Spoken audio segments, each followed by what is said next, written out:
How's it going, guys? My name is Zach with the Movie Castle, and today we're going to be talking about The Night Sitter from 2018. This is directed and written by Abiel, Bruhn, and John Rocco, and stars Elyse Dufour. Now, this movie is about a babysitter, and she gets hired to do this job in this pretty big modern mansion. However, she has an alternative plan. Rather than just babysitting, she also wants to rob the place and get away with a sweet bundle of loot. The guy who she's babysitting for, he is a TV producer. He's trying to do a ghost show that unfortunately has not gotten picked up by any network yet. But because he's doing that, he has an office full of ghost show related goodies that he's collected while producing the show. And essentially, his wife has died, leaving him and his son alone. He's dating a girl that also has a son, and the babysitter is going to have to take care of both the kids while they're on the date. This kid, though, he's felt really distressed ever since his mom died, obviously, as you would, and he's being told by his therapist to, whenever he's upset, try to draw what's displeasing him, and what's displeasing him appears to be three mysterious figures. Now, these figures eventually figure out who they are when the door to the office is eventually open.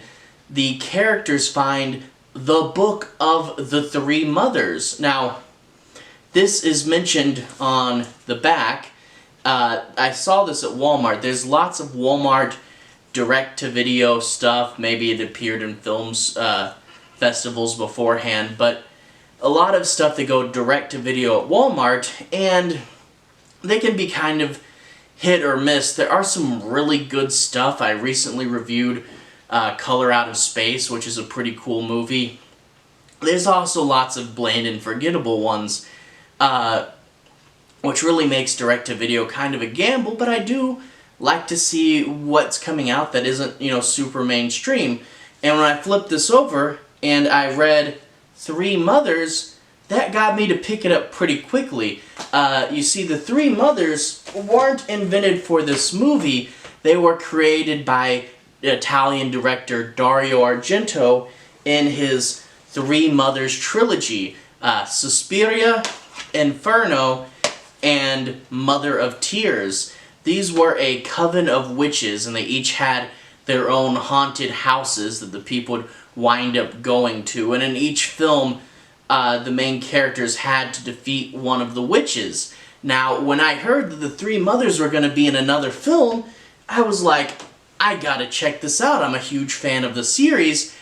However, it becomes apparent kind of quickly into this that this is really more used as like an Easter egg, Like, it's not official in any way. First of all, I went on IMDb and tried to find if Argento was in any way involved, and he isn't.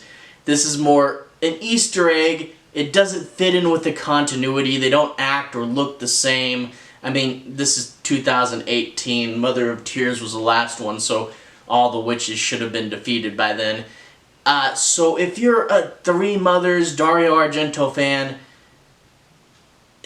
this isn't going to be the big secret continuation you didn't know was coming. It's just kind of, hey, look, they have the same name.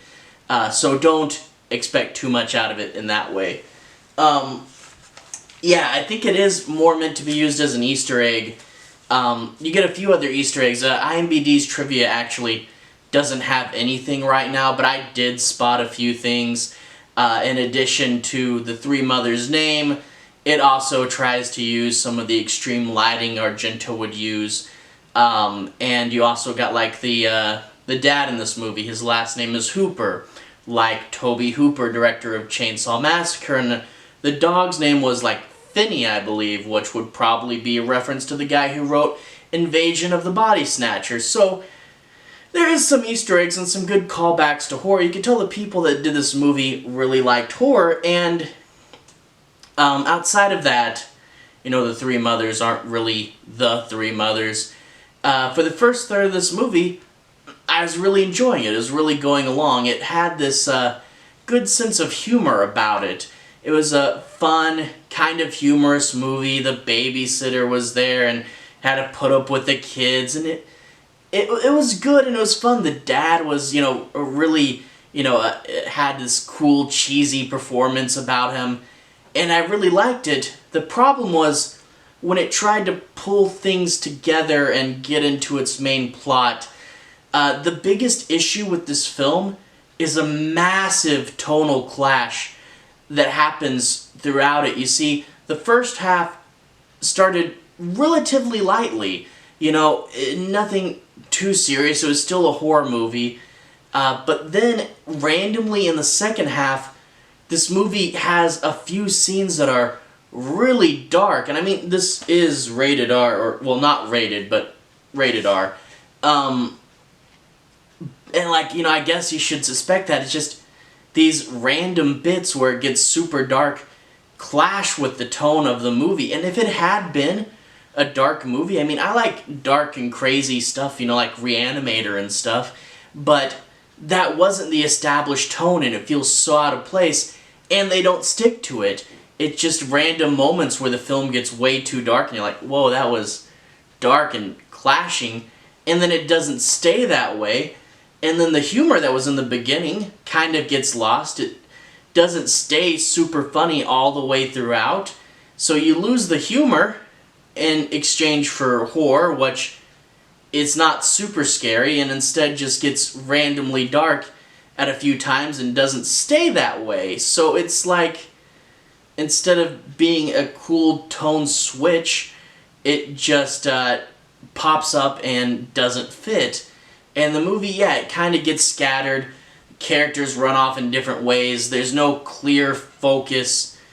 And it's a shame, you know. If it stayed more with one character, with one central idea, and kept its tone straight, this could have been a really good movie. And that's the thing with this, is it had such potential to be good. And it's like, I started it, and I was like, wow, this is actually really good. And the fact that it kind of lost its focus about halfway through, it was just really disappointing. But that being said, I don't want to, you know, hammer on it too hard, because this is still way better than a lot of direct-to-DVD stuff. A lot of it is super boring, and despite its lack of focus, I will say this is not boring. A lot of it's a lot of the other direct-to-DVD, super boring, doesn't have any good ideas, doesn't have any pop. And it's not boring, it has good ideas, and it definitely pops. It's just not focused and doesn't really build to anything. So, overall it's good, it just had potential to be so much better, and that's really sad. Also, you know, one of the main things, the lighting, one of its other references to Dario Argento's works. Argento would have big, powerful lighting in some scenes. That's done here too. They kind of use the fact that this film takes place around Christmas time as an excuse to say, hey, look, there's big red and green lighting, but they don't save it for the impactful scenes, and it's turned on really high intensity all the time. And to be fair, a horror movie with cool colors isn't super common, you know, and it was in some ways fun to go, ooh, cool colors all the time. But that being said, it was really on constantly, and they got to be a little bit obnoxious, just, you know, red and green everywhere all the time, super bright, super intense. I mean, it was interesting, it made the movie memorable, but could have been toned down a fair bit.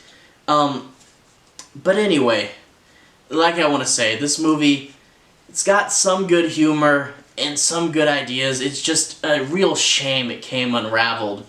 And I guess one more thing I should mention at the top of the DVD, from the creator of Final Destination, kind of.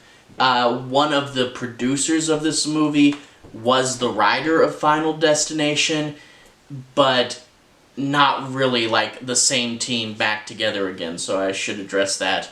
But overall, a fine movie. It just could have been so much better.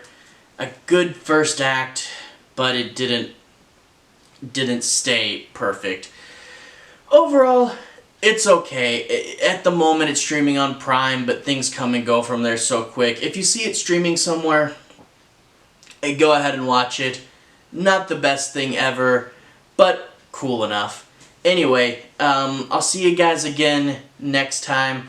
For those of you who made it this far, thank you. You're really helping out the channel. And if you liked and subscribed, thank you again. You're really helping me out. I'll be back with more reviews soon. Anyway, have a good day.